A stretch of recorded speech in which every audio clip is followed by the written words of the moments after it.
యోబు చరిత్ర. బైబిలులో యోబు చాలా ప్రాధాన్యత గల గ్రంథము.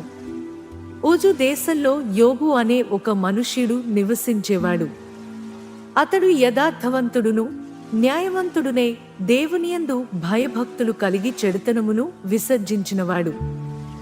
దేవుడు అతనిని బహుగా ఆశీర్వదించాడు. అతనికి 7 కుమారులును 3 కుమార్తెలు ఉన్నారు.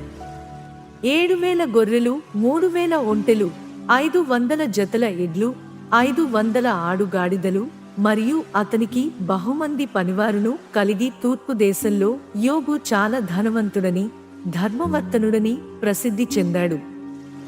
యోబు తన కుమారులు పాపము చేసి దేవుని దూషించినారేమో అని వారిని పిలిపించి పవిత్రపరచి ఉదయాన్నే వారి నిమిత్తము దహన బలులు అర్పించేవాడు. ఒకరోజు సాతాను దేవుని ఎదుట ప్రత్యక్షమై యోబు విశ్వాసాన్ని సవాలు చేశాడు. అతనికిని అతని ఇంటివారికిని అతనికి కలిగిన సమస్తానికి కంచె వేశావు కాబట్టి అతడు నీయందు భయభక్తులు కలిగియున్నాడు అని వాదించాడు. యోబు విశ్వాసాన్ని పరీక్షించడానికి దేవుడు సాతానును అనుమతించాడు. అయితే యోబుకు ప్రాణహాని చేయవద్దని చెప్పాడు. అప్పుడు సాతాను యోబును శోధించడం ప్రారంభించాడు. విషాదకరమైన సంఘటనల పరంపరలో యోబు తన సంపదను పోగొట్టుకున్నాడు, తన కుమారులను కుమార్తెలను పోగొట్టుకున్నాడు మరియు తన ఆరోగ్యాన్ని కూడా పూర్తిగా కోల్పోయాడు. ఈ అపరమైన కష్టాలు ఉన్నప్పటికీ యోబు దేవునికి నమ్మకంగా ఉన్నాడు. నేను నా తల్లి గర్భము నుండి దిగంబరిగా ఈ లోకంలోనికి వచ్చాను, దిగంబరిగానే ఈ లోకం నుండి వెళ్ళిపోతాను. నాకు ఉన్న సమస్తము దేవుడు ఇచ్చినవే, ఆయనే ఇచ్చాడు, ఆయనే తీసుకున్నాడు, ఆయన నామమునకు స్తుతి కలుగును గాక అని అన్నాడు. యోబు కష్ట సమయంలో అతని స్నేహితులు అతనిని సందర్శించడానికి వచ్చారు మరియు అతనికి సలహాలు మరియు ఓదార్పుని అందించడానికి ప్రయత్నించారు. కానీ వారి మాటలు అతని బాధను మరింత పెంచాయి. యోబు భార్య కూడా అతని యొద్దకు వచ్చి దేవుణ్ణి దూషించి చనిపోవాలని అతనిని కోరింది, కాని అతను నిరాకరించాడు.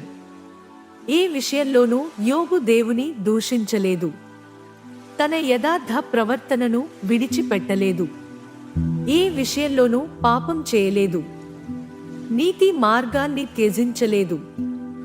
యోబు భక్తితో దేవుని ప్రార్థించాడు. తన కష్టాలను బాధను తొలగించమని దేవుని వేడుకున్నాడు. దేవుడు యోబు యథార్థ ప్రవర్తనను బట్టి అతనిని ఆశీర్వదించాడు. పూర్వము ఉన్న సంపదకు 100 రెట్లు అధికంగా సంపదను ఇచ్చాడు, సంతానాన్ని కూడా ఇచ్చాడు. అతనికి మరల 7 కుమారులు 3 కుమార్తెలు కలిగారు. యోబు కుమార్తెల వంటి సౌందర్యముగల స్త్రీలు ఆ దేశంలోనే లేరు.